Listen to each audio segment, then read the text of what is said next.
எல்லார்கிட்டயும் அடி வாங்குவானு அது இவன் தான்.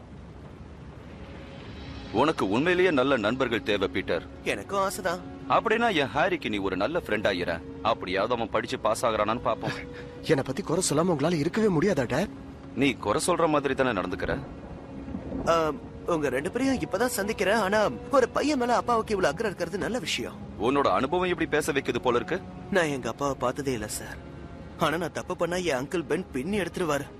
அடி வாங்குறது பீட்டருக்கு புது விஷயம் இல்ல போல இருக்கு ஹாரி. அவர் சிரிக்கிறாரு. உண்மையிலே எங்க அப்பா சிரிக்கிறாரு. இது எப்படி உன்னால செய்ய முடிஞ்சது? அது ஒரு தனித்திறமை. அந்த நாள்ல இருந்து நானும் ஹாரியும் நெருங்கின நண்பர்கள் ஆயிட்டோம். இதனாலேயே என் ஸ்கூல் எனக்கு பிடிக்கும். ரொம்ப ஜாலியா இருக்கும். ஹேய், நீ இங்க இருக்கியா பாக்க? இந்த ஒரு தொல்லை மட்டும்தான். மறுபடியும் லாக்கர்ல அடைஞ்சுக்க நீ தயாரா இருக்கியா? வெறியோட என்ன தாக்க காத்துக்கிட்டு இருக்கான் பாத்தீங்களா? இவன் பேரு பிளாஷ் தாம்சன். இவன் ஒரு ஃபுட்பால் ஸ்டார். சின்ன வயசு